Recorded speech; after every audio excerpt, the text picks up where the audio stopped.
Dusome ijambo riri mu Bikorinto ba kabiri igice ca 13 umurongo wa 5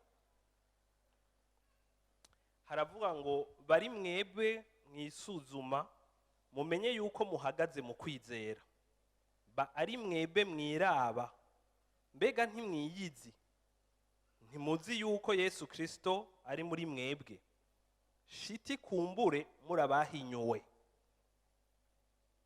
ndarisubiramo yavuga ngo bari mwebwe mwisuzuma mumenye yuko muhagaze mu kwizera. Amina. Ngo bari mwebwe mwiraba mbega ntimwiyizi ntimuzi yuko Yesu Kristo ari muri mwebwe. Amen. Uyu munsi ndashaka ko dusangira kuri iki kintu novuga ngo bari mwebwe mwisuzuma. Mu Gifaransa aravuga ngo examinez-vous vous-même. Siko? Bari mwebwe mwisuzuma. Ndashaka gupresiza ngo kuri iri jambo dushaka kwiga no munsi, ndashaka gupresiza ngo nta mugambi wo kukwagiriza urimwo. Siko? Nta n'umugambi wo gucira urubanza urimwo. Muravyumva? Kandi ndashaka gupresiza ngo mu mwanya turiko turigira ijambo, ndashaka gupresiza ngo ndakwinginze. Siko? Ntusamazwe n'ikintu icyo cyose kigutwara kwiyumvira ku wundi muntu. Ariko ndashaka kuvuga ngo uyu munsi ndashaka ko wewe ubwawe wiyumvira kuri wewe ubwawe wiyexamina, wewe ubwawe wiyiga ukisubiramwo, kubera yuko biri important, ni ivy'agaciro, birakenewe cyane yuko umuntu agira igihe cyo mu buzima amera nk'uhagaze, amera nk'ugize stop, akibaza wenyine ngo mbega ndi mu maki, mbega ndi mu biki.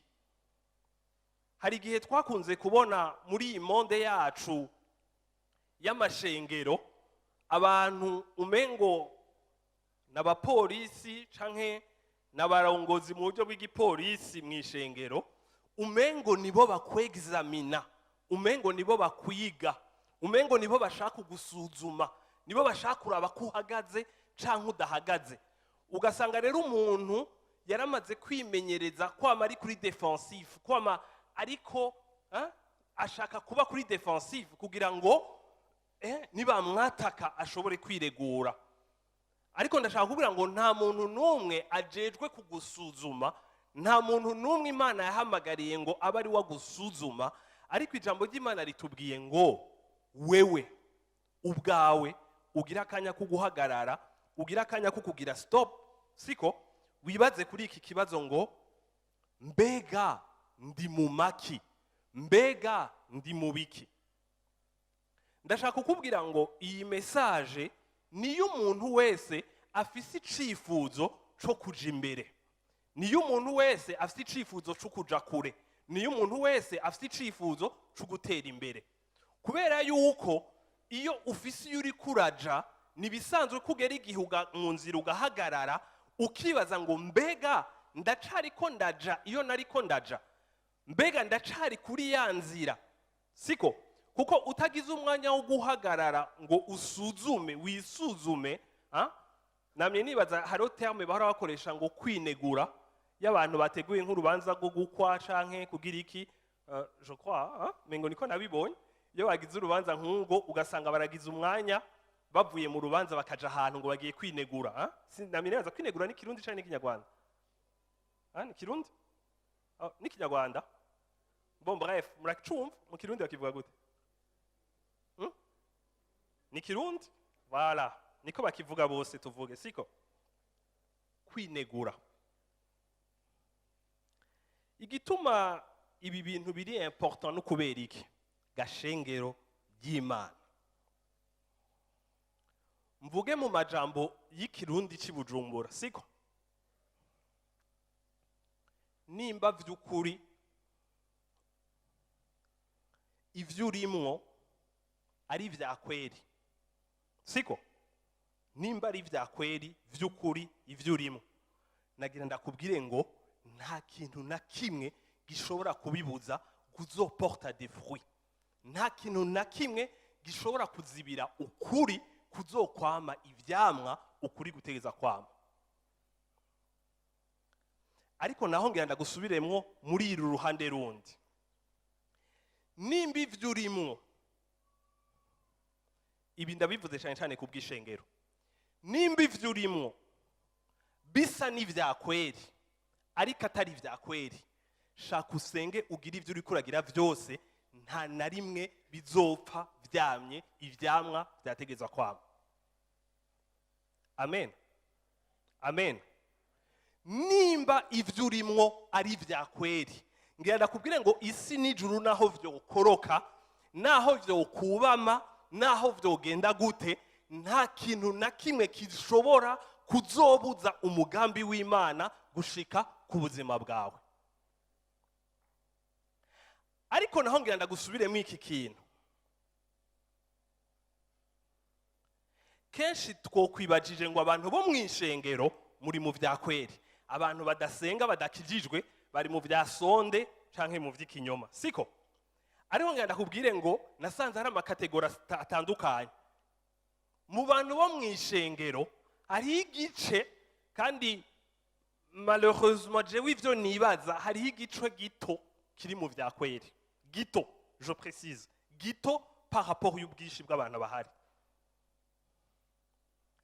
Ariko mu bantu bo mw'ishengero turafise igice kininiya c'abantu bari mu bisa n'ivya kweri ariko bitari vya kweri. Rero nashaka kubwira ikintu kimwe, mfashe urubuto, siko? Mbega burya umucungwe ugira urubuto batera, n'est-ce pas? Siko? Mfashe urubuto rushaka gusa nk'urubuto rw'umucungwe, nkarutera ariko atari urw'umucungwe, shake ndaruvomere, shake ndarubagarire, nshiremwo amase, nkuremwo je sais pas ibintu vyose vyimeza bitari vyo, nkora ibikorwa vyose bakorera igiti kugira ngo gikure neza, ico giti ntikizopfa na rimwe kimpaye icamwa c'umucungwe. Naho urubuto rufise forme y'urw'umucungwe, naho urubuto rufise couleur y'urw'umucungwe, naho urubuto rufise dimension y'urw'umucungwe, naho urubuto rufise ibintu byose vyotuma wibaza ngo n'urw'umucungwe, ngira ndakubwira ngo nimba vy'ukuri atari urubuto rw'umucungwe, shaka uvomere, shaka uzane intabire zo hanze, shaka uzana amamashini akora imirima, gira ivyo ushaka vyose, ntihazopfa uronse ivyamwa vy'umucungwe.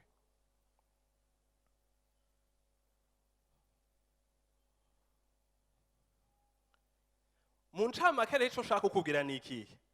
Urashobora kuba uri umukristo mwiza pe, wumva misa wunamye, usengera ngaha misi yose, kuwa Mungu indirimbo zose turirimba urazizi ku mutwe, urasenga, urisonzesha, kumbura ujejwe n'ibikorwa biciye bugufi ngaha mw'ishengero, uragira ico ushaka cose, ariko ngira ndakubwire ngo malgré tout ça ntuzopfa na rimwe ushitse ku vy'Imana isezerana ko bishika ku buzima bwawe, nimba vy'ukuri ivyo urimwo atari ivya kweri kweri selon Dieu. Twebwe bo mw'ishengero tuzokwemera, twebwe bo mw'ishengero tuzogukomera amashi, twebwe bo mw'ishengero tuzogushingira intahe kuri umukristo mwiza. Umviriza, abantu bose bazovuga kumbure ko ufite imico myiza, imigenzo myiza, warezwe neza, ariko ngira ndakubwire ngo malgré ivyo vyose nta bubasha bigira bwo guhindura ubuzima bwawe mu buryo bwiza Imana ibushakamo.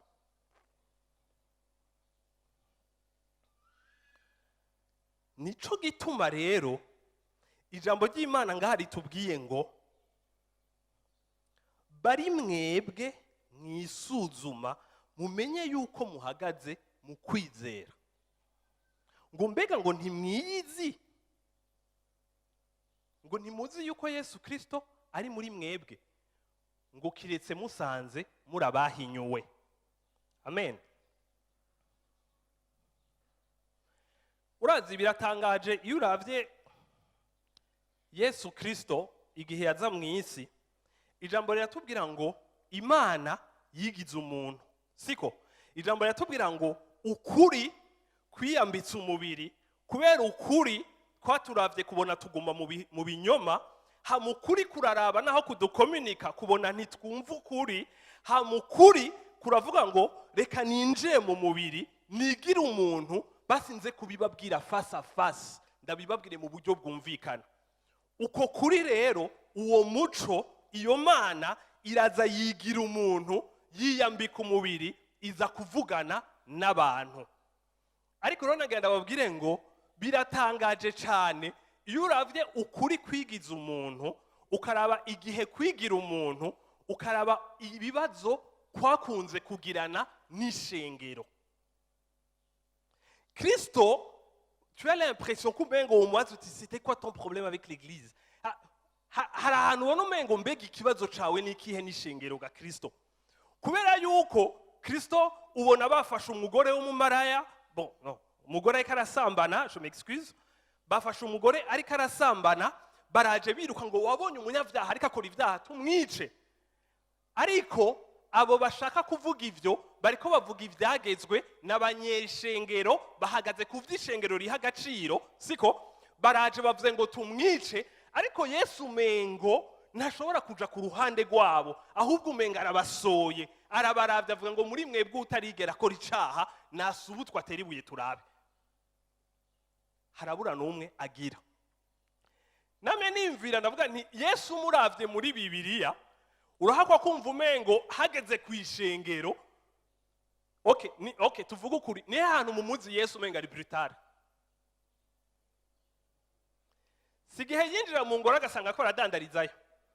C'est-à-dire ko iyo ngoro yo yari yavyemeye, abo bantu basenga bari bavyemeye, kubasenga nta kibazo carimwo, ariko Kristo aje arashika ngo bitera umugere, arabibomora. Urabona iyo image umuntu ariko atera umugere ibintu abomora yambaye ijyakanzu en plus.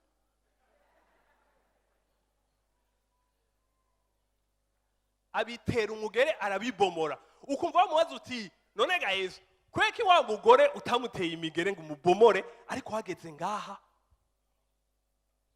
Yesu igihe yahura n'abitirirwa uburongozi bw'ishengero muri ico gihe, nibo bantu wumva yubahuka gatuka ngo mwamva zera. Ahandi akabita ngo abana b'inzoka. Rero ukumva bamubaza mbega Yesu nibiki? Kumenga uri irrité? Kumenga urafise akantu ko kuba allergique? C'est quoi ton problème en fait? Ariko ngira ndababwira igituma ibi bintu by'ishengero ari byo bishobora gutera ubwoba kurusha ibindi, siko? Reka ndabasomere Matayo 15 umurongo w'indwi gushaka ku w'icenda. Aravuga ngo mwanjyajya mwe, Yesaya yavuze neza ivyo yavugishijwe n'Imana kuri mwebwe, ataba abantu banyubahisha iminwa yabo, ariko imitima yabo iri kure yanje. Basengera ubusa kuko inyigisho bigisha ari ivyagezwe n'abantu. Rero ngira ndababwire danger, siko? Reka ndavuge muri aya majambo, hariho kuba spirituel, hariho no kuba religieux, siko? Hariho kuba umuntu w'ukuri w'impwemu, hariho no kuba umuntu w'idini. Rero ngira ndababwire danger y'idini ahihagaza. Yesu yaravuze ngo amajambo ndababwira ngo ni mpwemu kandi n'ubuzima. Rero kuvuga ngo amajambo ndababwira ngo ni mpwemu kandi n'ubuzima, ni nkuko Yesu ashatse kubabwira ngo ibi ndiko ndavuga birarengeye amajambo ndiko ndavuga. Kubera yuko amajambo dukoresha vocabulaire yacu ni nto, iri limité, irafise aho igarukira. Kandi ikitwita vocabulaire, mu Kirundi vocabulaire no cita basi imvugo yacu canke ururimi dukoresha, ndagenda babwiye ngo ururimi ni ibintu vyagiye biraba birazanwa n'abantu, bibafonde n'abantu, kandi vyagiye bizanwa muri iyi si bifatika n'ibiboneka, vyagiye bizanwa hakoreshejwe ivyo turiko turabona n'ibifatika. Ariko Imana dusenga, Imana yacu iri mu yindi si, iri mu isi y'ibidafatika, iri mu isi y'ibitaboneka, siko? Iruzuye ahantu hose, no ngaho irahari, ariko ntitwiko tuyibonesha amaso, ariko iri ngaho ivuga ngo iruzuye. Rero dukoresha amajambo y'ibifatika n'ibiboneka kugira ngo dushobore gusigura ibintu vy'impwemu binini bikomeye biruta ibifatika. Rero amajambo ari limite, ariko ico turiko turavuga ntikiri limite. Ico turiko turavuga ni kinini, ico turiko turavuga kirahambaye, ico turiko turavuga kirakomeye, ico turiko turavuga kirarenza ubwenge bwacu. Murabizi kera mu madini novuga y'Igikristo badevelopye iyo babajije ibibazo batumva, malheureusement baciye bagwiza ikintu cyo kwerekana nk'uko umengo umuntu aguma bazi ibibazo, soit atanda kuba uwa shetani, ari hafi ya shetani canke hava korokera kwa shetani, siko? Ariko buriya iyo ijambo ry'Imana ritubwiye kurondera Imana, ko tutayirondera mu buryo buri fizike ngo tuvuge ngo Mana nguri he, nguri ngaha ngo winyegeje, no, si mu buryo bufatika. Uburyo bwonyene n'ivyo bibazo niyo questionnement, nuko kwinjira indani, kwinjira ibwina, siko? Rero kwinjira indani no kwinjira ibwina biragoye, kuko duhereye ku kibazo kiri simple, bakabaza ngo Imana yavuze itariki zingaho, ugasanga ngo yamyibaho. Okay, yamyibaho kuva kera ndavyemeye, hama avant ico conye no kumva kiradukoroze, siko? Kubera iki? Kubera igishaka kuvyumva ni cerveau, ariko cerveau zacu ziri limite, siko? Rero ndashaka kubabwira ngo idini ahantu ritereye ubwoba ni hehe. Idini rifata ivy'Imana yavuze, bigafata ayo matitre n'ayo maetikete yose bikayimadika ku bindi bintu. Hamugasanga umuntu kumbura ari hanze, we arabizi ko ari kure y'Imana, ariko umuntu ari mu ishengero ariko akurikiza imico n'imigenzo y'ishengero, ariko atana hamwe ahuriye n'Imana, atana rimwe avugana n'Imana, atabucuti na buke bafitaniye n'Imana, atabugenzi bafitaniye n'Imana, naho atobafitaniye ubucuti n'Imana, we yumva umengo kubera nza ngaha gusenga, kubera nkurikiza imico n'imigenzo yo muri Life Center, kubera nkurikiza ivy'abaporoti vyose, je notuma simeze nk'ujya mu pagani. Rero ikibazo ni ikihe? Nuko idini riragutranquiliza, idini riraguhumuriza, riratranquiliza conscience yawe, ukumva umengo sava. Ariko bakubaza vyakwerikweri, ati mbarira vyakwerikweri, wewe uherukana n'Imana ryari? Bakubaza vyakwerikweri, ati mbarira vyakwerikweri, wewe uheruka kuvugana n'Imana ryari? Bakubaza vyakwerikweri, malgré ko witwa umukozi w'Imana, malgré ko usama titre y'ubukozi bw'Imana, malgré ko wambara nk'umukozi w'Imana, malgré ko uhagarara nk'umukozi w'Imana uri no mu kibanza c'abakozi b'Imana, bakubaza ati reka ibintu vyo kubesha tuvugane vyakwerikweri vya entre nous, siko? Wewe Imana muhora mubonana ryari?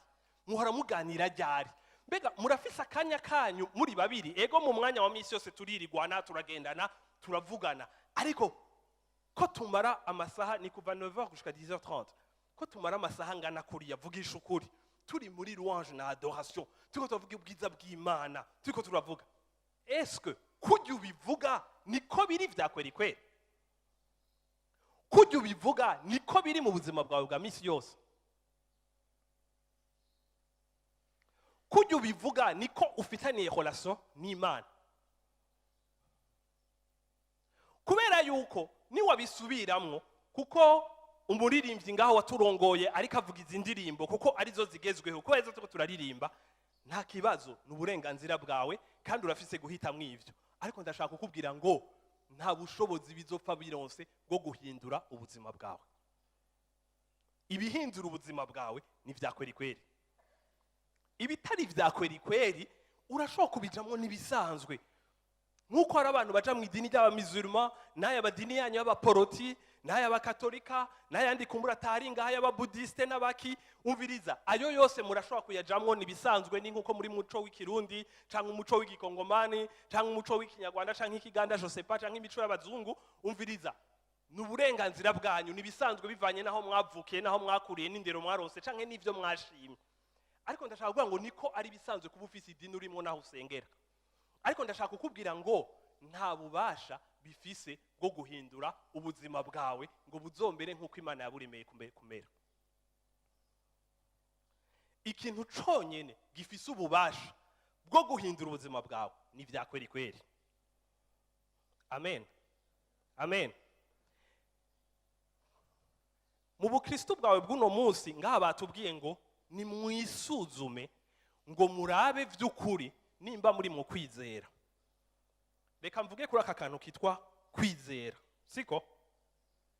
Kwizera si kuba gentil, si kudesida kuba gentil avec les choses de Dieu. Siko? Kwizera si uguhitamo kuba umwana mwiza ku bintu vy'Imana. Kwizera si guhitamo kuva mu bantu bapinga ivy'Imana ngo uvuge ngo jewe ivyo vy'abapinga ndabivuyemo, reka nigiye mu mugwi w'abana beza basenga. Siko? Kwizera si ukuvuga ngo jewe abantu bizera baraja mu misa, reka nanje ngende mu misa tous dimanche. Kwizera si ivyo. Kwizera ni ikintu kiri special. Kwizera ni ikintu kiremwa n'Imana muri wewe. Kwizera Bibiliya itubwira ngo ni ferme assurance, ni conviction, ni cemezo apana co mu mutwe. Kuko hari umuntu yambariye ati je narabiravye nca nsanga mpisemo kuba umukatolika. Okay, urabihisemo. Ego, nkuko hari abahisemo kuba mw'abaporoti ngaha. Okay, ndabaza wabihisemo uravye iki? Atambwira ngo naravyimviriye ngo nca nsanga ngo ndibasenga vyinshi. Kwara ivyo vyanyu vya data na mwana na mpwemu yera nabo barabifise, ariko bo bakongereza ko Maria. Siko? Rero ngo mwebwe n'abandi je sais pas, hein? Ati rero mwe hariho riske yuko mushitse mwijuru ku muryango muzosanga hari akabuze. Mugashajura muri. Ati rero mwaje prefere hari vyinshi ndabifate vyose, nta riske y'ukugenda ntatwaye ivyangombwa bikwiye. Niyo ashaka ku muryango bakangura ngo bimwe ntibikenewe ngo nzobipakurura. Ariko ngo mwe ngo nta chance muzoba mufise kubiramasa.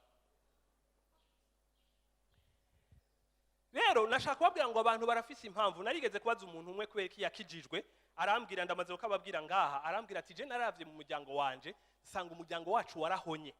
Kandi umuryango wacu wishwe na sida. Siko? Ati je navukiye mu muryango sida ikiza nitwe bambere yahitanye. Ati kandi twe yaratumbaze kuko mu muryango wacu barabashurashutse. Ati ofete banywa inzoga nyinshi zikabatwara mu buhumvyi, ati ro turabambere vyahitanye turahera.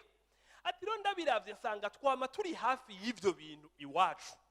Ati ndimvira ukuntu nobikwepa je sinzogwe muri ivyo bintu, ndibaza ngo reka nje mu baporoti. Kubera abaporoti baragwanya inzoga.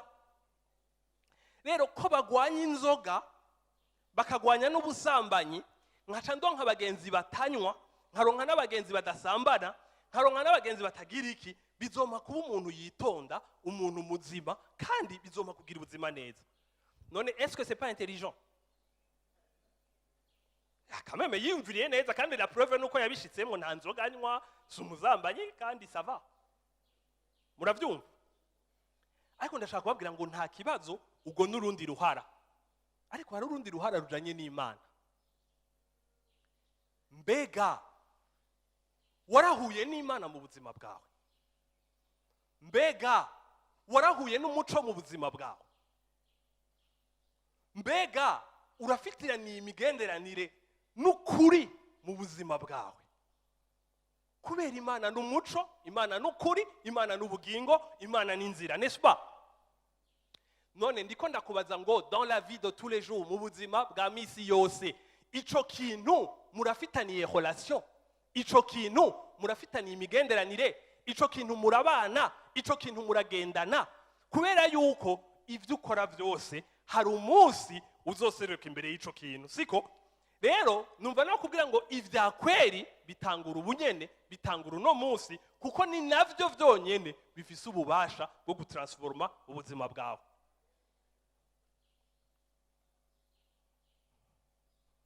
Rero ijambo ry'Imana rivuga ngo isuzume. kandi nizere ko utari muri aba Imana ibwira ngo mwanjyajyamwe, siko? Ijambo ry'Imana rivuga ngo isuzume. Reka nabwo akantu kigeze gushika n'umutipe namwimviriye ncasanga sinibuka izina ryiwe, siko? Ariko banzu reke mpeza aka kantu. Aba bantu Yesaya yavuze yabisinjyajya. Kubera ko yabisinjyajya yavuze ngo aba bantu banyubahisha iminwa yabo. C'est-à-dire yuko murabizi iby'abakristo, siko? Mu izina rya Yesu, umwami Yesu atugirira iki? Imana ibi nibi, Imana ibi nibi. Ariko wacengera ukamwinjiramo ukaraba. Hari umugenzi wanje ari ngaha dusengana, turi mu gikorwa, turi kumwe muri byinshi. Rimwe niho nigeze kumubaza ntibite, turiko twandikirana message bisanzwe y'ibindi, ndanabaza ntibite, ni sawa. Abaza nti we na Yesu bite, umeze gute? Kandi umengo ni genre qu'est-ce qu'il y a, pourquoi umbajije ivyo bintu? Atabwira ngo shango ntumbaze kweri ngo numva umengo ngo nta nuwo mperuka. Nca ndamubwira nti ça me choque, kuko ndabizi ko hari igice kinini c'abantu mwishengero bameze gutya, ni mugabo mba nibaza ngo nka wewe nturimo muri ivyo bintu. Ndabwira ça me choque, how come? Ni gute umbwira ko utari umugenzi? Ni gute mudaheruka? Ni gute ushobora kumva ko haheze iminsi mutavugana mwirigwana aba muri wewe mugendana? Ni gute uri mu maki, uri mu biki? Ivyo bintu bindi urimo ni biki wahaye agaciro kurusha ngaha? Ivyo bintu waminiye, ivyo bintu wumva ko ari vyiza, ivyo bintu wakomeye amashi, ivyo bintu wafukamiye bindi bitari kugira relation ya wewe na Yesu, ni biki? Ni biki bene data? Ni biki ko ivyo bintu ari bigirwamana? Ni biki ivyo bintu warutishije Imana? Ni biki ivyo bintu wibaza ko biri hejuru y'Imana yabo? Wombwira gute ko waronsa akanya gakwiye ko kumbarana n'uwo mwubakanye? Uwo mwubakanye ararusha Imana yabo? Wombwira gute ko waronsa akanya gakwiye ko kumara umwanya ku kintu icari co cose? Ashaka aba bana bawe, ashaka ibintu vyiza. Ni giki kiza imbere? None ni gute wogira gutyo ubuzima bwa misi yose, hama dushise dimanche ugacuza ngaha muri eglise, ugacuririmba ugacunga ngo nguru wa mbere, en quoi ari uwa mbere? Si uwa mbere arabizi. Ntumuhenda arabizi, ukuri arakuzi. Arazi ko ata mwanya umufitiye. Arazi ko utagira umwanya wo kumwumviriza, arazi ko mutabonana. Arazi ko ico akubwira atari co kiza imbere, utagiha agaciro. Avuze gutya famiye yawe kavuga gutya, ukurikira famiye. Avuze gutya abagenzi bakavuga gutya, ukurikira abagenzi. Avuze gutya umuco wanyu ukavuga gutya, ukurikira umuco wanyu. Ariko mu ishengero muririmba ngo uruwa mbere, muririmba ngo uruwera, muririmba, ariko shaka kubabwira ngo ni ibijambo ry'Imana rivuga ngo mwanjyajyamwe, ngo aba bantu banyubahisha iminwa yabo ariko imitima yabo iri kure yanje.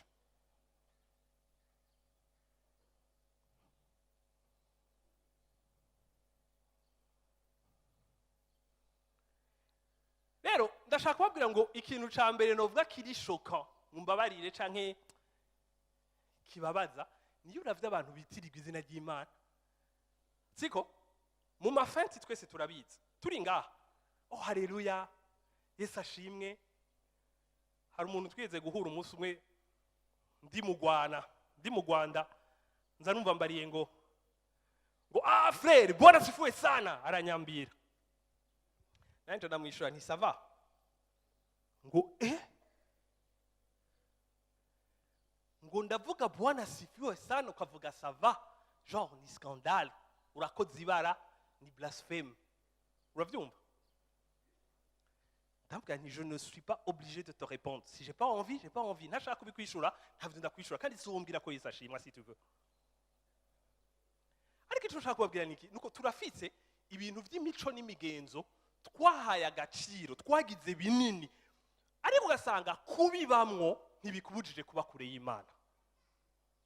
Rero nico gituma Yesu yageze igihe ugasanga ageze ku banyedini arakara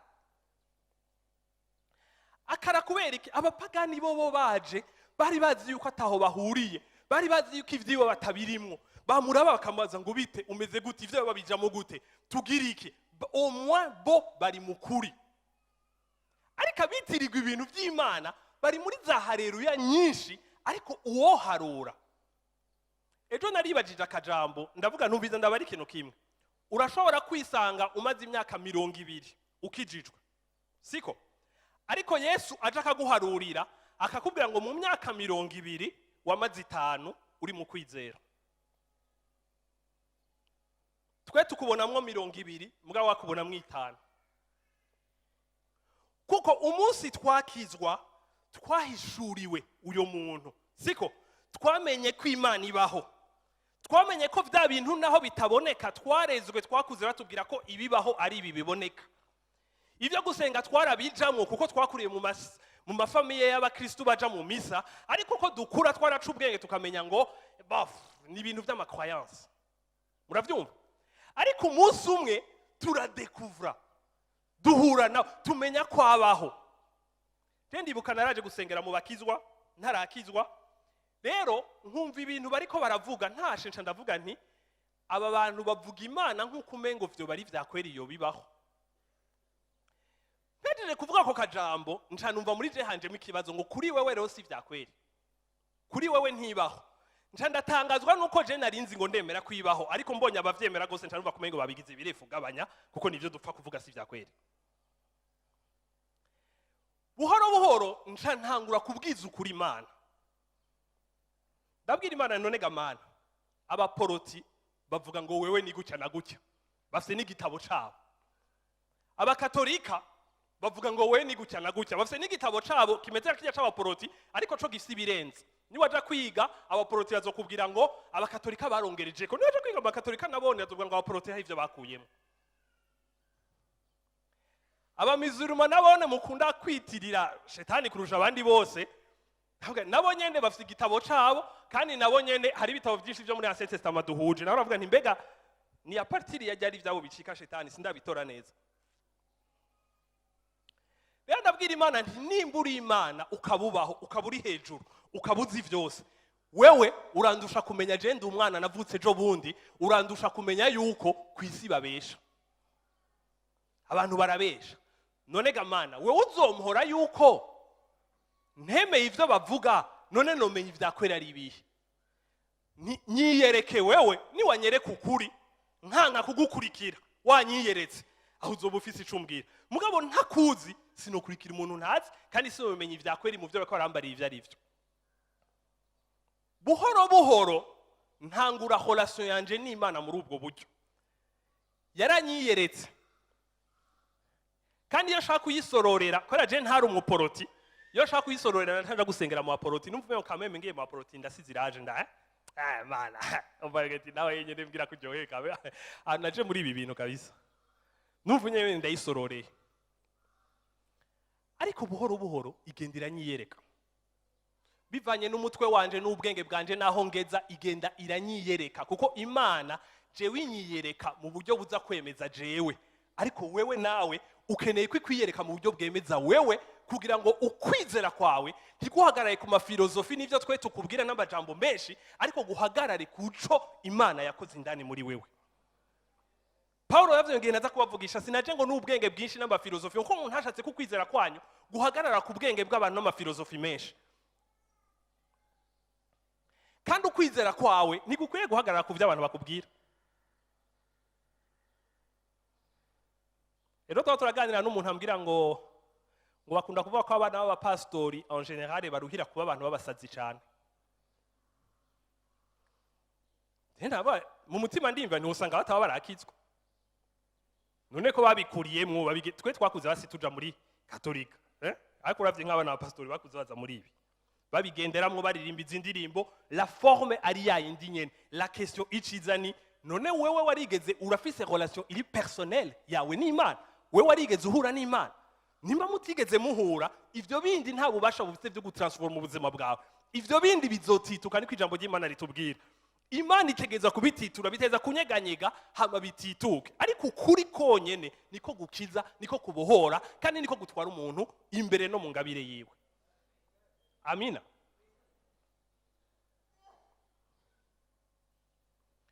Rimwe je natanguye akahoration kanje n'Imana, ariko ntaja kuri eglise nkubitirayo rimwe nshatse gusororera Imana. Rimwe ndi mw'ishuri ndiko nkora interrogation, nza numva ijwi ry'Imana wana c'était pas le moment hein hari gihe ubwira Imana uti c'est pas le moment yo kumvugisha ndi mwishuri ndi concentré ko nkora interrogation ndabitora cyangwa ndabitora bimeze gute nza numva ijwi ryaduse de nulle part nganabwiye ngo sinumvise ijwi audible naryumviye mu mutima wanje siko nza numva akantu kaduse mu mutima wanje ngo ariko wewe ivyo wamumbwira byose ndabikora ariko we ntushaka kugira ivyo ndakubwiye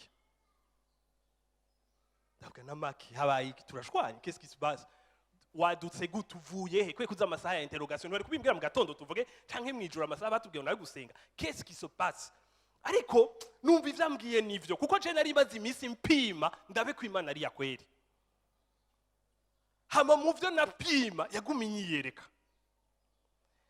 caravuga ni yo cyane uvumengira nteke igongo yo ndavuga Mana umva ndakubwira basi vema ndakwebereye ko samedi twasenga samedi nzoja gusengera mu bakizwa samedi twari dufite umunsi mukuru ushushe wa wundi uzi ko abanyabujumbura bose baza kuba barimwo w'ikirori wa wundi kavuga yo mwami Yesu navyibuse mu nyuma yo Mana pardon nibagiye kari mbwa nkuvuye mbwa sinosura kukikawusha okay ntaco basi gusenga ni après midi ikirori ni ku mugoroba siko ndagenda gusenga après midi ku mugoroba ndaja mu kirori ngiye gusenga nabonye umuntu muri eglise wo mu jeune yatanguye kubizamwo je mpora nkubitirayo kenshi hama reco gihe nza ndamunyara humirije karasenga ngo tagiye muti pasikagira vya bindi je ni vya je numva umengo ndibajije kweki wewe yevoluwe jewe ntevoluwe rero uwo munsi bavuze abantu bakira Yesu naho mwombaza ivyo bavuze ntavyo nzi ariko je numva umengo nari maze kuza imbere kenshi bijyama batubwiye kwaki ntama naje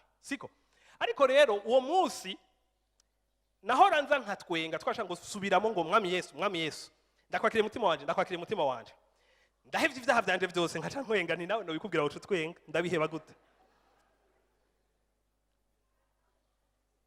rero uwo munsi numva nshaka kwiyangaja kubifata au sérieux narabikubitiramo ariko numva ngo ndashaka kugufata au sérieux bibe sérieux tugire engagement je na wewe hama uwo munsi vy'ukuri ndagira iyo engagement ariko je nkumva umengo naho ndayigize je ibintu sinzi ko no bishobora kweri by'abantu bakijijwe rero turabwira Imana n'Imana engagement ndayigize samedi mugabo je ntasezerano ndakubwire ko ibintu nzobibandanya ndayigize samedi kumbure kandi kwibaza ibibazo byinshi usanga nzopfa dimanche mais au moins ndapfuye ndayigize rero ndayigize samedi ni mugabo ukabona guhera kwa mbere mbandanije kubaho ni wewe si jewe je sinzi ngene babigira ariko wewe urashobora kubingirira Alléluia hari le 5 septembre muri 1992 siko pour vous dire ko uno munsi muri 2019 ibi mubona ngeze ko sije nabigize ariko niwe yabingiriye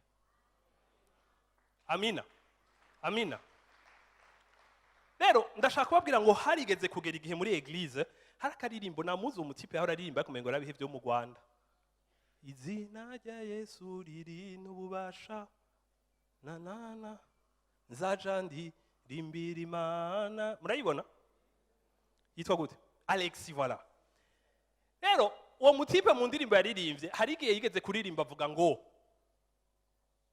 Imana dusenga ngo sikigirwa Mana ngo ibigirwa Mana vyabo ngo ntivyumva ngo ntibivuga ngo ntibikora siko ngo ariko ngo Imana yacu ngo irumva iravuga irakora shaka kubabwira ko akantu kwiyexamina uwo munsi je ntashe murabibona handi uri mu bihe bibi uwo munsi je ntashe ndabwira Imana mugaje je naza ko hari probleme hajya hano kuri eglise ko turasenga bavuze ngo Imana yacu irumva iravuga irakora ibigirwa Mana vyabo ntivyumva ntibivuga ntibikora je ndavuga ni Imana je ndavye les caractéristiques z'ibigirwa Mana ibiranga ibigirwa Mana nibiranga Imana jewe vy'ukuri nibaza ko je nsenga ibigirwa Mana kubera gwanje jewe nsenga nicumva nikivuga nigikora ariko nifatanije n'abandi ba Kristo ndavuga ngo Imana yacu ngo irumva j'ai dit n'importe quoi nariko yari juste gufatanya n'abandi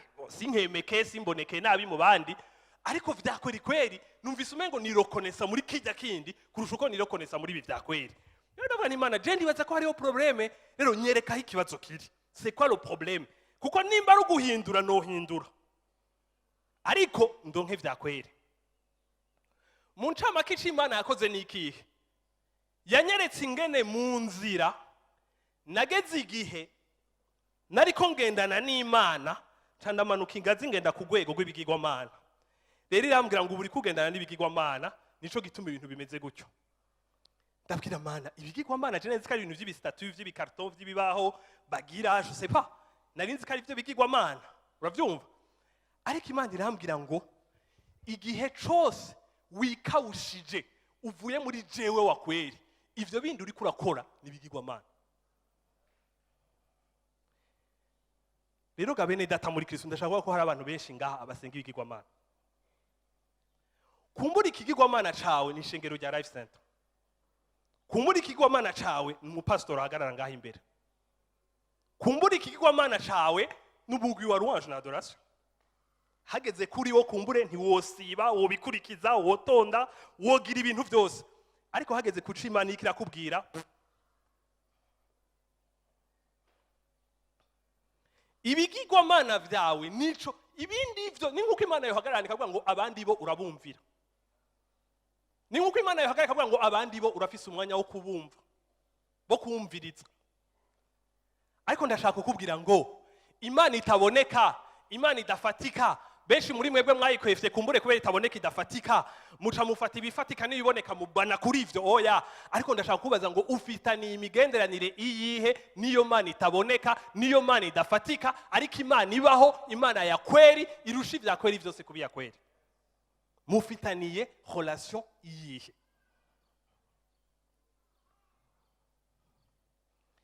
Narababwiye narigeze kudevelopa gutazira kwanje, ndumva kumengo ngeze kure cyane gose muri louange na adoration. Ariko undi munsi iyo Mana nyene irambara ngo Deni reka gutazira Imana y'Abisirayeli, ureke gutazira n'Imana kuri eglise wanyu, ureke gutazira n'Imana y'abantu bose bavuga. Tazira Imana yawe twumve. Mama yanje. Cyumve ngo yanje simpava ndonka amajambo abiri. Kandi nkumva umengo naho ihejeje kunkosora, numva umengo ivya kweri sinobijamwo. Kweri ivya kweri ndabigiyemwo, numva umengo nciye mba petit mu gakiza. Numva umengo nciye nsura ku rwego rwo kutaronka vyinshi vyo kuvuga. Numva umengo nciye nsura kuri eglise, numva umengo je baranzi. Kuri eglise mba mpagaze hajya umuntu yarongora louange adoration yitwa Claude, niwe yakunda kumbaza kuko yaramenyereye ko mbona nahagaze narize. Rero umunsi ntahagaze ngo ndire, yashaza kumbaza Deni ngo uyu munsi ni gute? Kumengo wari mu mubiri canke hari bikugoye. Rero kuko be namaze kuronka iyo reputation, ko namaze kuronka gateka mu bantu, ko namaze kuronka iryo zina, ko bamaze kunyitirira ico, nukuvuga ngo niyo jewe nawe atakigenda, ifare ko vya bindi vyo ndabiha agaciro nkabipratika, kuko ibi nivyo vyari vyambereye Imana iya kweri, sinari nkishoboye kubandanya nayo, kuko gabene data biragoye kubandanya n'Imana ya kweri. Abantu bari baroroshe guhenda, abantu baroroshe kwifatira, abantu barasi ibintu baminiya, n'est-ce pas? Rero biroshe gusigara uri muri iyo mico ituma baminiya. Ariko la question est de savoir ngo mbega iya kweri muherukana ryari? Reka ndabibira akabanga na cyane cyane abantu bakiri bato bari ngaha. Nukuri fumugira bike ariko vya kweri. Fumugira ivyo bataminiya ariko vya kweri. Kubera yuko ivya kweri bifise ububasha bwo kuzogushikana ha kweri. Ariko ivya sonde bifise ububasha bwo gutituka gusa, bizorurira gutituka. Niko ijambo ry'Imana ritubwira. Amina. Rero hagarara wibaze, ibi biragora abantu bamaze imyaka myinshi mu idini, kuko telemo vyaravangatiranye ko atibuka ivya kweri n'ibitari vya kweri vyari byo. Ariko nagenda kubwire ngo Imana yirabe ko umunsi umwe yohagarara imbere yawe kakuvuga ngo mbega ibi. Reka ndabwira akantu gateye ubwoba mudahora mwiranda konte. Murazi ko ijambo ry'Imana rivuga ngo haravumwe uwizera umwana w'umuntu. Iryo jambo murarizi? Haravumwe uwizera umwana w'umuntu. Rero ivy'agakiza wewe urimwo, umunsi umwe Imana yaguhagarara imbere ikavuga ati je hayico twavugaye, je hayico nakubwiye. Woharura wosanga ivya kweri kweri bivuye kuguhishurirwa muri relation yawe n'Imana bingana gute, hama ivyo wanduruye muri iri dini ry'abaporoti turimwo bingana gute. Hariho benshi wocu usanga 80% ivyo nagiye nandurura muri iri dini ryacu turimo ry'abaporoti, ariko harimo na 10% kameme nako Imana yampishuriye. Nta kibazo, iri dini ryagukomera amashi, iri dini ryo gushira hejuru, iri dini ryo gutanga kw'intahe, ryo kwemera nk'umuntu agize iki, ariko nagenda kubwire ngo iri dini ntirigira ububasha bwo guhindura gutransforma ubuzima bwawe bwa kweri. Amen. Amen. Rero urafise devoir na responsabilité yo guhagarara ukibaza, yo guhagarara ukisuzuma, yo kubaza Imana uti mbe Mana je tuzinanye mwiki buriya, mbe je nawe twavuganye iki, mbe je twahuriye hehe, mbega je nawe hari relation dufitaniye, kuko ndiko ndagusubiramo ngo bikabe atari vya kweri bizotituka nta kabuza. Amina. Amina.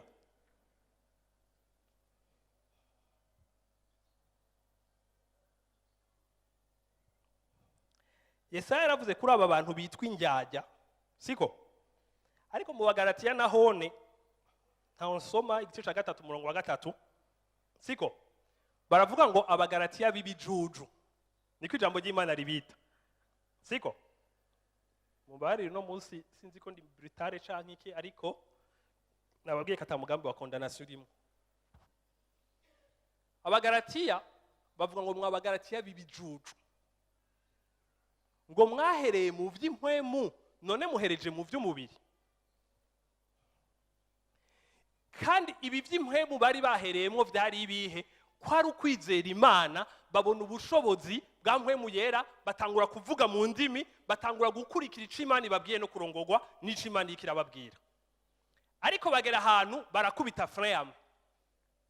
Ariko ntibakubise frame basubira mu maboite no kusambana na vya bintu byose mugize, oya, bakubise frame baja mu vyagezwe.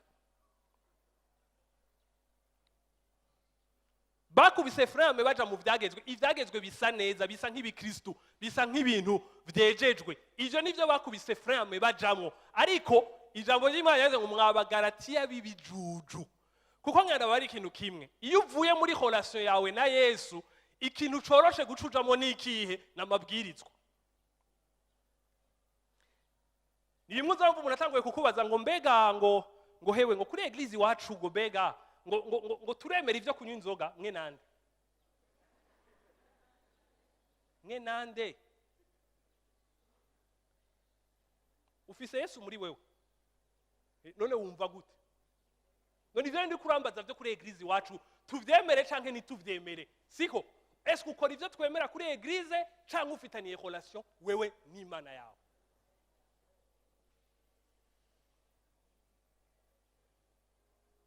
Imana yawe yacitse eglise canke Imana yawe iracari ya Mana yaremye ijuru n'isi, ifise ububasha, ifise ubushobozi. Amina. Haro kategori y'abantu babiri. Hari ubwoko bwahora bwemera izuba nk'Imana. Kubera bemera izuba nk'Imana, bararifukamira, bakarisenga, bakaritangira ibimazi, bakariririmbira, bakavuga ngo Imana ni irizuba. Hama bakaraba bataryemera nk'Imana nk'abapagani, nk'abantu batizera.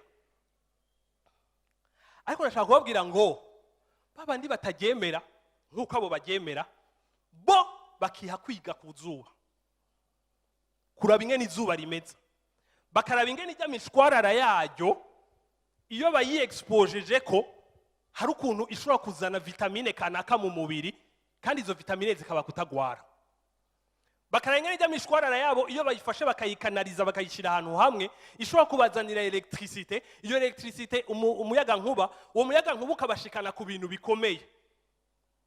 Rero mu kwiga ku izuba bashitse ku bintu bikomeye, bakoze ibikomeye, kandi nibaza ko izuba aho riri rifise ubwenge ryo baraba, ryo vuga ngo aha mwe mwaratahuye rero ico maze n'akamaro kanje, kandi mu kumprofita no mu kunkoresha muratuma abantu bamenye ko izuba rifise akamaro kenshi.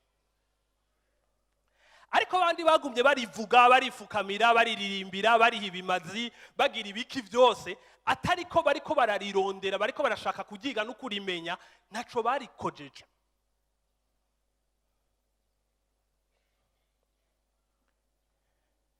Rero ndashaka kubabwira no ku Mana c'est la même chose.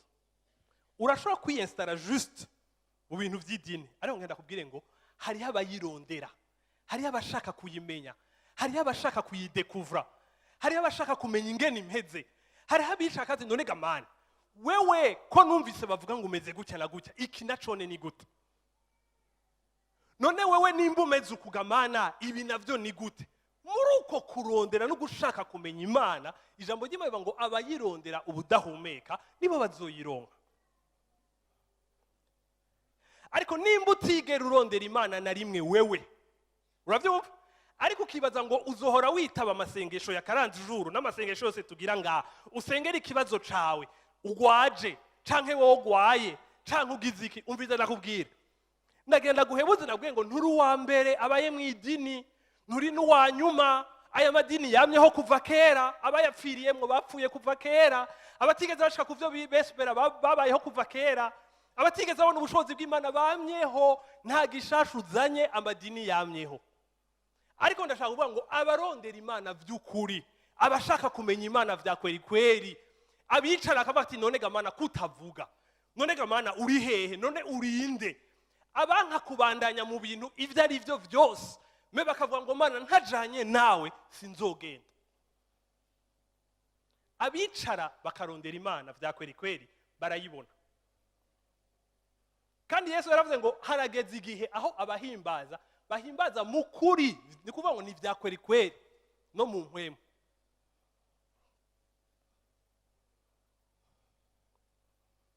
Rero mu ncamake ngarutse kuri iki kintu cyo kukubaza ngo isuzume wewe, mbega ubuzima canke ivy'igikristo urimwo, pourcentage za kweri zivuye kuri wewe n'Imana n'izidini bingana gute?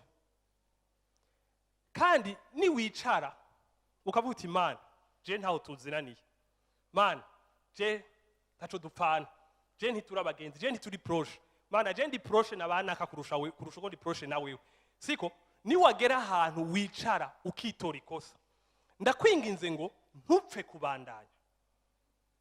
kubandanyirizako. Ariko ndashaka kubwira ngo hagarika, siko uvuga uti Mana nimba uriho ndashaka kukubona, ndashaka kukumenya. Amina, amina.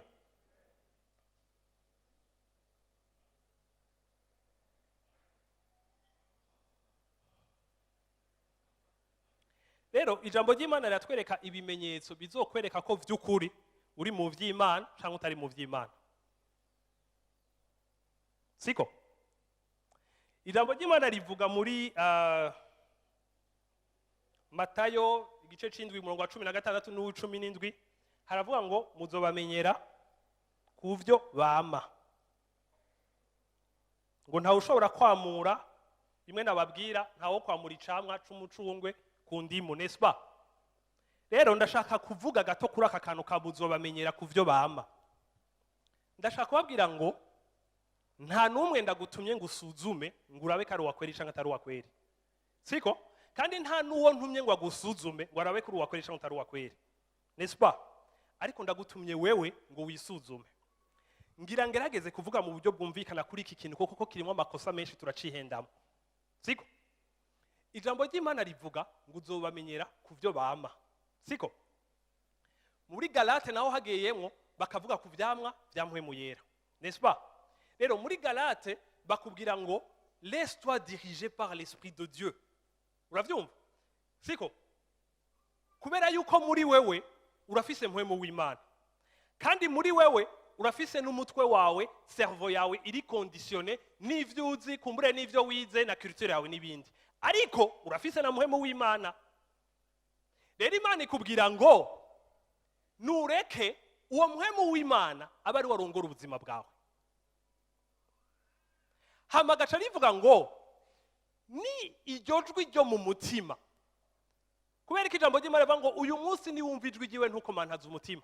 Rero nakunda kuvuga akantu, kubera ko ritavuga ngo uyu munsi niwumva ijwi ryiwe ntukomantaze amatwi, kwitavuga ngo uyu munsi niwumva ijwi ryiwe ntufunga amatwi, nuko ijambo ry'Imana rizi yuko iryo jwi ryiwe rivugira mu mutima wawe, ntiriza riva hanze. Rero akakubwira ngo laisse-toi, accepte, laisse-toi diriger par iyo esprit de Dieu iri muri wewe, mpwemu w'Imana ari muri wewe, reka bari wakurongora. Amina. Kubera yuko Imana, aha muhumvirize neza, kubera yuko Imana izi mpwemu wayo ikamenya n'ubushobozi bwayo siko imana ntibikikubwira wewe ngo niwitonde ngo nugire ingeso nziza ngo nuce bugufi ngo numerere gutya na gutya ndakwinginze ntirikira gusupiriya wewe ntirikira kwinginga wewe ariko imana iriyizi irazi impwemu yayo iriyaminiya rero ikubwira lo secret ibanga aho rihagaze ngo genda urumvira ku kajwi reka uwo muhemu arongora ubuzima bwawe rero bati ujya muhemu ariko ararongora ubuzima bwawe uzotangazwa n'ingendo ugenda urabatransforme ujya muhemu ariko ararongora ubuzima bwawe Bibiri tubwira ngo aha mu Bagalatiya baratubwira ko twebwe atamabwirizwa atabintu bya ntugi ibintu ukora ibi canke y'amabwirizwa 10 mumenyereye akavuga ngo twebwe ntitukiri munsi y'ivyo bintu bijya bintu Paulo aranabititura akavuga ngo bijya ngo nta n'ubasha byari bifise bwo gukiza umuntu uravyumva rero iri jambo ritubwira ngo reka muhemu arongora ubuzima bwawe kubera yuko muhemu ariko ararongora ubuzima bwawe hariho ibintu azogenda ararema umviriza bene data ntituvuze wewe ntituvuze umutwe wawe tuvuze muhemu yera amina muhemu yera hariho ibintu azogenda ararema muri wewe ivyo muhemu yera rero arema ijambo ry'Imana ritubwira ngo ndamahoro murazi bibi mukoreshwa no kutagira amahoro iyo ubujijwe amahoro nuko ejo bazokurihisha rwaye kandi atayufise uraba capable yo kuja gutera ikinyoma ngo ngurana kandi uzikata uzoyakura ivyo muhemu yera arema muri twebwe n'umunezero allo la joie murafise la joie murafise la joie mwanzi ko n'abakristo b'abashishiste malheureusement abo bashishiste bamwe bahabwa ibibanza bikomeye mashengero kuko bitwa ngo ntibafyina je simfyina ndabivuga muzanga kuririmba mu makartie mwamenye mukora ibi ndabivuga bivuge canke ureke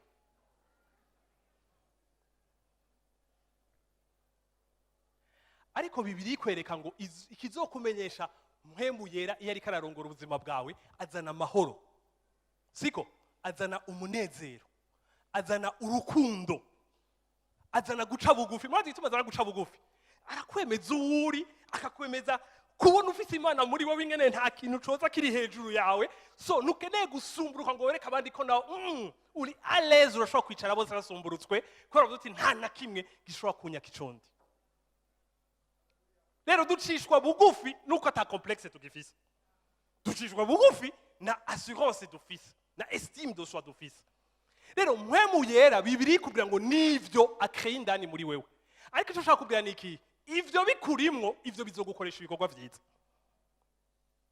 ariko abantu benshi birengagije muhemu yera baca bagerageza gufabrika ibikorwa vyiza me ivyo bafabritse ni bimwe bita infabricano pirate muravyumva bafashe uruti aya mashurwe nsanze ari naturel bafashe uruti rwa plastique barushira ngaha baca bafata n'ivyamwa vya plastique vya orange n'ibiki baca barerekana ngo heraba ngo ndafise ivyamwa mugabo ihende ubaravye bari kure wo kwibaza ngo barafise ivyamwa sivyo twashoboye twarize gutwenga twarize kwerekana ko ari amahoro twarize kwerekana ko dusa urukundo twarize kunyegeza amacakubiri ya moka ari muri twebwe n'est-ce pas twarize kunyegeza amafuti yose twiga gufabrika ivyamwa vya plastique reka nabari ikintu kimwe ivyo noneho nta numwe atakibishoboye n'abatari abakristu muramaze ko umuntu aga selfie yafunze isura kiyeze ko kubahungu biraharawe quand même il faut un peu de hein urumva ubu twese turazi gufata telefoni ugacugira uheje gushwana mbesire waheza khe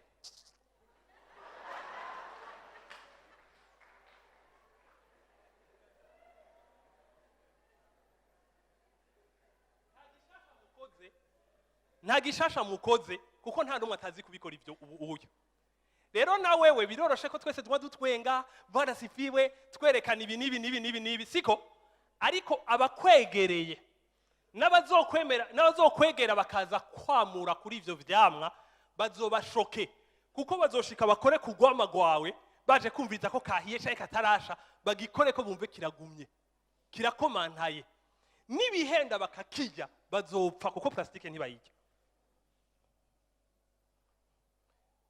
rero imana ibabwira yuko mwebwe ivyo mwofabrika vyonyene mushoboye ni plastike ni fabrikano ni vyamwa vya fo ni binyoma ni apparence ni vyo guhenda abantu n'est-ce pas ariko rikubwira ngo kajya kajwi ko mu mutima mpemu yera emera adirije ubuzima bwawe kandi imana nikubwira ngo werongorwa n'amabwirizwa no ico ni kinyoma Bibiri itubwira ngo ababigerageje kera ntaco bigeze bashikako Paulo we wavuga ngo igihe nabimenya niho natanguye gukora amakosa igihe namenye amabwirizwa ko kizira gukora ibi nibi niho natanguye gukora amakosa kurusha ikindi gihe agacavuza induru ati ewe jewe ndagowe none ko nshaka gukora ivyiza nkuko bambariye ariko nguma nsanga nakoze ibibi nukubera umeze nabi ndani ugashaka gukora ivyiza naho uforsa biratinda bigatituka ikibura zo gikora kandi ntanakubwira ngo bigerageze imana irazi katavyo ushobora ariko imana ikubwira ngo uyu munsi ni wumvijwe igiwe nuko mantaza umutima wawe ni wiga ukimenyereza gukurikira rijajwi nico Bibiliya yita kuba spirituel kandi mu kuba spirituel abantu bose bo muri Bibiliya ugiye kubaraba Aburahamu imana babwira ngo uyimuka uze tugende ndagutware mu gihugu ngiye guhezagiramo irafari ko yimuka akabona umuhezagiro w'Imana muri kije kibanza akavuga ngo ndabonye Imana Baeliya bose mugiye kubaraba ngo Imana yamubwira ngo agende ngo ashike hajya ngo kumufakazi asaba indaro siko nagi babaye dirigé par l'esprit de Dieu kandi iyo uri kuraba dirigé par l'esprit de Dieu l'esprit de Dieu ikreya muri wewe amahoro umunezero ubugwaneza guca bugufi kandi ikavuga ngo ivyo nta cagezwe kibigwanya amina amina iyi niyo systeme duteza kugenderamo tukava mu masysteme y'amadini tukava mu masysteme y'amabwirizwa tukaja muri systeme yo kuba spirituel kandi kugira ube spirituel teza gufata umwanya hari uvuga ngo nagenda iyugarana nta kimwe yambariye ntaco kizimo wagize uwo mwanya niwaza hakubwira n'ivyo azakubwira hari n'igihe nje naho nibaza norega mana wenje imbere yawe nari nibaza ngugira umbwire kuri iki kibazo ugira unyishure kuri iki kibazo ariko ndashitse ucumbwira ibitari ivyo nageze kubashingira intahe tugikizwa muri iyo myaka twari dufite imyaka 17 hama hari umugenzi wanje yarase mama wiwe mama wiwe yagumaza mu cumba ciwe agaca mubwira ngo akora icumba ciwe ashire mu isuku kandi nta ryarimo nyene hari akajagari kumvikana gakwije amategeko rero umugenzi wanje yari yaje kuri eglise agenda yegera mwene data batamenyeranye à l'époque neza twakoresha amakasete amusaba ikasete yari afise y'umuziki yari iryoshe cyane y'indirimbo z'Imana aramubwira ati vraiment ndagusavye untize twadusama radio abiri double cassette ndagusavye untize wacugenda ugashira muri iyi ugacugira enregistrer bigaca bija ku cassette yawe iri vierge muravyumva rero ayimusaba kugira aje kwa enregistrer agiye kuyimusaba arayitakaza arayirondera ahantu hose arabura abati yari yase kuyinga kuko à l'époque wasanga nko umuntu afite cassette yayikuye nk'umugenzi wari muri Etats-Unis yamurungikiye abantu benshi barasobanura muri Etats-Unis urumva rero cari ikintu atari ico gutaya mubwira ati vraiment mugira ataso sinkunda kuyitiza hamarayita ayita arambwira ati den ibara riraguye ndabigenza gute aragenda amubwira ati vraiment mbabarire nayitahanye gucyane baza ko nayibagiye muduga natahayemyemo vraiment arasaba ikigongo arihana birahera haize ukwezi kumwe acasanga kubera umuntu yakunda kuronka utwo tuntu tuvuye hanze asanga afite igitabo twemera cigi Kristo arimva ati mbega ndubaho kagusaba ni cassette narayitaye mugabo aritaza aravuga ati je me lance ni banyima ntaco aragenda amubwira ati ndagusavye umuntu hizi ico gitabo uzobukoze ndagisoma mu minsi 3 nzoba ndagihejeje etc ewana umuntu amubwira ati sha wowe uribuka ivyo wangiriye n'ukuri mbabarira nakubwiye ko nisanganya nyashikiye sikomeze je ndi umuntu w'urutonde akabona w'urutonde kandi atari w'urutonde je ndi umuntu w'urutonde aranegosia baramuha ico gitabo aragitahana haize iminsi acaragita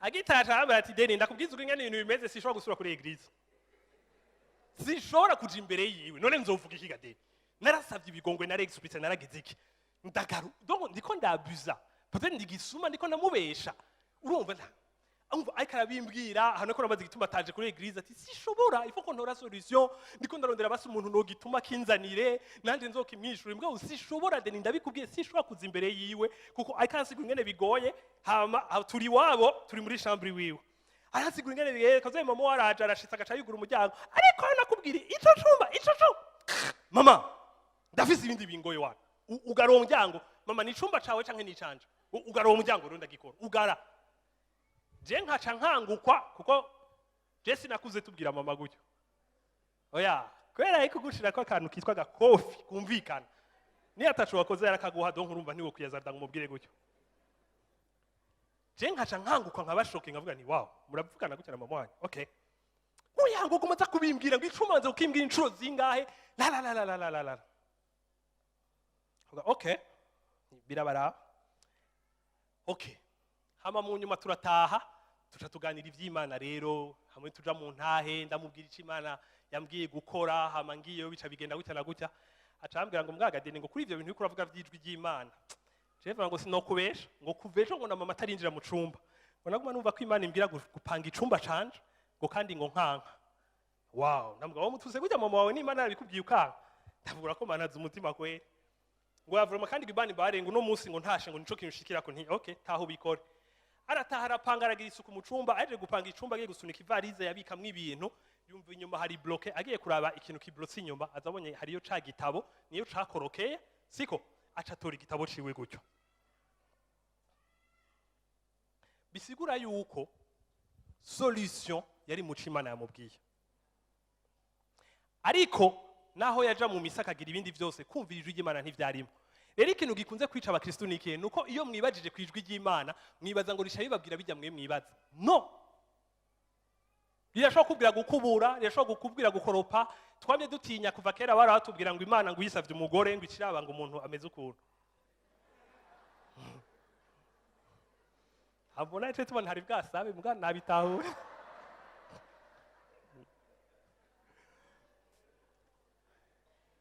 ndashaka kukubarira ngo ubuzingo urazi ivyivuga ariko ngenda kubwire ngo bene data nukuri Imana ntawo muhuriye Imana irakomeye Imana nini Imana ibona kuri Imana ifite ubwenge bwinshi cyane gose Imana irikikosora byinshi abavyeyi muri ngaha arigiye mu muzi ngo murazi ivyo mwogira kugira abana banyu bamere neza ego muragerageza kandi ni vyiza kurera ni vyiza kugira kigoro aho ngenda kubwire ngo wewe ntuzi ikintu cokora ku mutima w'umwana wawe kandi iyo ugerageje ivyawe bikanka utusanga kwishiramwe inzigo n'ishavu ugacuba brutale ukaba maladroit ugasanga uri kukorera ubwami butari bwo uri kuromusambura dora twimvira inge tuganya abantu kugakiza ngo jewe igihe nakizwa nabaye tushe nibi reka rero nuya ngende kumura nk'umukristo tugende tumugemuriye agaca yanga gukizwa ugatangwa gutukana ngo uraje twaguhaye byose ngo wantabwirwa oya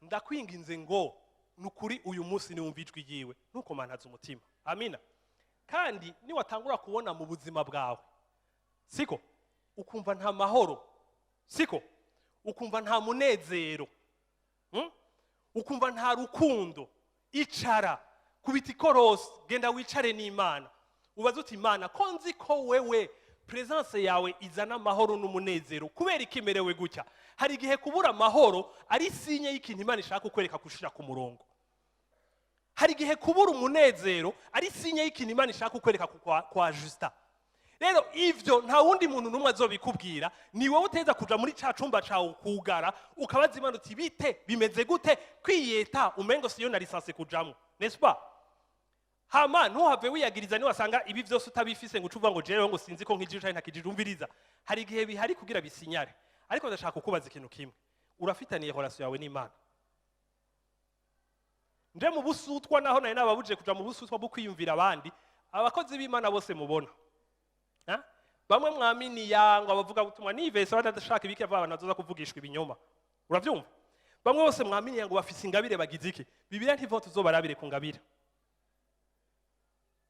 n'abapagani barafise ingabire n'est-ce pas ariko Bibiliya ivuga ngo mubazobamenyera ku vyo bama ni waba uri hafi mu buzima bwiwe uzoraba ko arafise amahoro eske n'umuntu w'umunezero eske n'umuntu afise calme mu mutima eske n'umuntu aguwe neza eske n'umuntu nimba atavyafise je suis désolé j'avais déconné okay turahejeje uncama kempereje kuri iri jambo ryo kuvuga ngo mwisuzume murabe ko vy'ukuri muri mu kwizera canke muri mwidini hari umugenzi yitwa Bosco hari umutipe yitwa Bosco w'umunyarwanda twasengana kera niyo yari turirimbiye akaririmba umunsi umwe mu gikorane yavuze ngo mugenzi ufise ntwaro kingo tugwana intambara ufise ntwaro ki aho nturu idini nsa. Amina. Ntushobora kwagura ubwami bw'Imana ukoresheje amakarikire yawe n'amalogike yawe gusa, ariko ndashaka kuvuga ngo ufise mpwemu yera muri wewe, ashaka kudirija ubuzima bwawe, ashaka kugutwara bigera ahantu abantu bazokuraba bakavuga ngo ariko vy'ukuri Imana irarema. Ejo ako kantu karabaye muhira, twaravye umuntu w'umupatisiye yahevye ishuri afise 14 bagwanye n'iwabo, akavuga ashaka kuja gukora muri boulangerie, atangura gukora amagato n'ibiki. Afise 14 uno musi n'umuntu wahatari special babatumye ko Etats-Unis ibintu by'abastar kugira amagato, yakaragira amagato afise forme y'ishugwe, arakora ibintu nyene, ariko aravuga ngo birantangaza ngo je navukiye mu ka village ngo hari mwinka n'intama n'abantu bake n'inzu zitatu, ngo sinarinzi ko umunsi umwe ngo nzoba umuntu wahatari ngo nkagera ngaha. Atavuga ngo umwigisha wanje ahora ambwira ngo kubera kutiga icongereza, ngaca ndamubwira ngo monsieur je nta congereza nkeneye, shaka gukora amagato. Ico gihe muri Etats-Unis acavuga ngo mugabo ca congereza ngo yavuga ngo nari ndagikeneye ngo sinzi gukomunika n'aba bantu. Muravyumva? Uwo muntu twiko turamuraba ndanumva Ilana aradutse muhira, ariko araba televiziyo nzabonye ngo wow, ariko Imana irarema kweri. Ngo none nk'ubu ngo ikimurema yarizi ngo wewe ndaguhaye kuba umupatisi. Ncambwira abantu turi kumwe ni ibi nivyo bita guhesha Imana icubahiro. Ndavuga ivyari n'ivyo akora bimupasiona, bitumye uwundi muntu amuraba akavuga ngo ariko Imana irarema. Rero nawe ndashaka kugira ngo ivy'ubwitonzi nibiki okay, ariko ndashaka kuvuga ngo uri sanse kuvamwo cyane abajene ugwaruka please. Nukuri ntidukuriye kubimbwa, ntidukuriye guhera goyigoyi, ntidukuriye kuvuga ngo n'abarundi bose ngo niko bameze ngo oya. Turi sanse kuvamwo ico duteza kuvamwo ico twaremewe, abantu n'abatazi Imana baturabe bavuga ati ivyo ari byo vyose uyu yaremwe n'Imana kabisa. Amina. Reka mpereze kuri iri jambo. Muri Matayo havuga ngo ntimumere nk'abapagani, ngo ntimwiyenkete ngo kuvyo muzojya, kuvyo muzonywa, kuvyo muzokwambara, siko ngo ntimumere nk'abapagani, ariko ngo mwebwe mwitwararika ubwami bw'Imana, ivyo bindi byose bizobakurikira. Amina. Tureke guhendana. Aho kantu nimwumva umengo nakagani. Kuko la vie de tous les jours ni inquiétude y'ivyo urya, yahuba, y'ivyo wambara, etc etc, yica abana bafungura, n'est-ce pas? Ugaca wibaza none how come Imana ishobora kubwira abantu ngo bareke kwiyenketa nk'abapagani kuri ivyo. Nga ndabwiye ikintu kiga bene data, nuko mpwemu w'Imana w'indani muri mwebwe arazi ko uwo mpwemu w'Imana nimwabidevelopa mukabidevelopa, umviriza bijya bintu vyabwirizwa kubakurikira mu bisanzwe. Kandi ni wa develop ico kijanye na mpwemu w'Imana muri wewe, nibisigaye vyose bizogukurikira. Ariko bizogukurikira ni wari kuri developa vyakweri kweri ikijanye n'ijwi ry'Imana riri mu mutima wawe. Amina. Nimwaja muri cellule de prière icara mubazanye ngo wewe hari ijwi ryo mu mutima uhora wumva, we hari ijwi ry'Imana ukurikira. Hama tureke cellule de prière, tahi wanyu wibaza uti mbega jewe ndi muri iyi relation nukumarcha selon iyi relation, nukumarcha selon iki kirambwira mu kwizera naho kidahuje n'ivyo ndiko ndabona, canke nasigaye ndi mwidini gusa ibikurikira byose narabivuyemo kera. Ntube umugaratiya w'ikijuju ngube wahereye mu vy'impwemu, ariko ngo ubusigaye gusa mu vy'umubiri byo mwishengero. Amina. Kandi ntube bajya abantu bise ngo nabinjyajya bavugisha Imana akanwa ku mitima yabo, siko bambe ku kanwa kabo gusa, ariko imitima yabo iri kure y'Imana. Ahubwo egera Imana, ugire relation n'Imana, urongogwe n'ico Imana iri kirakubwira, utwagwe n'ico Imana iri kirakutwaramwo, kugira ngo igushika naho yakugeneye twese tubibone, hama tubone icubahiro c'Imana mu buzima bwawe. Amen. Imana ibahezagire gose. Kadusenge.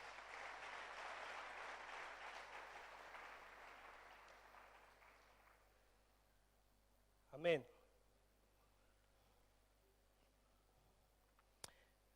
Reka dusenge, ariko numva umengo umuntu wese nasuzume mutima wiwe, hamabwira Imana.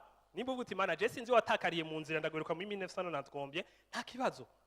Ikiguye ona ndabizi justement mugabo ndahari. Amen. Nimba uvuga jewe ndi mu ishengero, ivyo vy'Imana ntavyo nigeze njamwo, yibwire, yivugishe, yibwire uti à partir d'aujourd'hui je nawe reka twegerane. Siko nimba hari naho uyitinya, yibwire uti jewe ndagutinya ngaha muga tugendane. Amen. Kadusenga Imana. Mana urakoze, uri mwiza, uraryoshe kandi ugira neza. Mana uri Imana nziza, uri Imana y'ubushobozi vya kweri kweri atari ivyo kubesha Mana. Mana urahindura ubuzima bwacu, uratransforma ubuzima bwacu. Mana uri capable yo gukiza Mana. Naho abantu baba barahuye n'ivyago bimeze gute Mana, naho baba barahemukiwe birenze, naho baba barahuye n'ababasambura mu buryo butandukanye Mana, naho abantu baba bariciwe Mana, naho abantu baba barahuye n'ibintu bimeze gutega Mana, guhura navyo ni kimwe, guhura nawe ni kindi kirengeye vyose Mana. Uri capable yo gucrea ibintu vyiza indani muri twebwe Mana. Uri capable yo gucrea la paix, amahoro ya kweri kweri Mana. Uri capable yo gucrea umunezero wa kweri kweri muri twebwe Mana.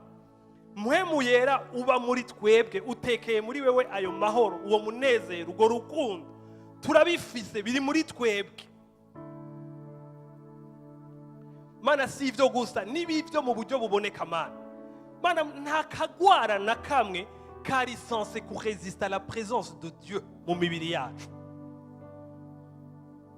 Mana. Ata vyinshi ata birefu tugize, juste kuba muri présence yawe, juste kumva ico uriko uravuga, juste kuba dirigé par toi Mana, kurongorwa na wewe Mana, vyodukiza ingwara n'abahinga no hanze atanumwe aramenya gukiza Mana.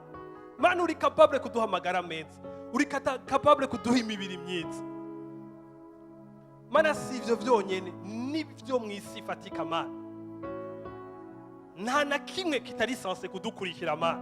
Nta cangombwa, nta gikenewe na kimwe ku buzima bwacu kitari censé kudukurikira Mana, igihe tukugize munini muri twebwe, igihe ari wewe wuzuye, igihe udeborda Mana, nta na kimwe utoduha Mana.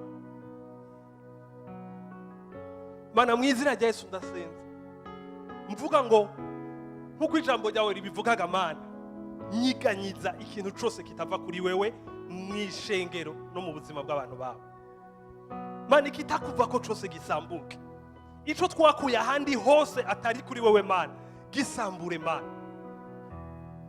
Mana ibiduhenda, ibiduha kuba muri illusion, ibitugira abanyedini ariko ugasanga ntituri abanyamwuka Mana. Mana ndasenze ngo uduhe ku bwoko bwawe kuba spirituel Mana, ubwoko bwawe gushira hejuru ivy'impwemu Mana, ubwoko bwawe guserura ubugingo busagutse washize indani muri bo Mana, ubwoko bwawe kubishira habona ngo tubiprofite twese Mana. Mana turanze gupfa goyigoyi nk'abandi bose Mana.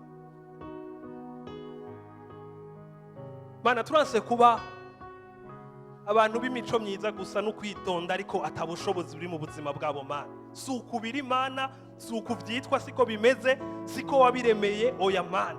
Nimba ijambo ubushobozi ribaho nta handi riri hanze yawe Mana.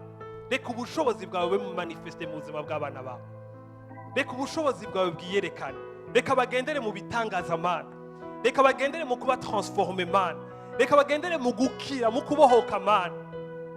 Mana reka ubwoko bwawe buve muri depression Mana n'utundi tuntu twose dupfuye nabi Mana, ariko tuvive la joie, tuvive la paix Mana. Apana kuri twebwe gusa, ariko reka bisesekare nk'uko ijambo ryawe rivuga, bideborde, tuvyandukiza aho tuba, tuvyandukiza abiwacu Mana, reka tuvyandukiza abadukikuje Mana, maze ta gloire ibe manifeste, ivyiza biboneke bija habona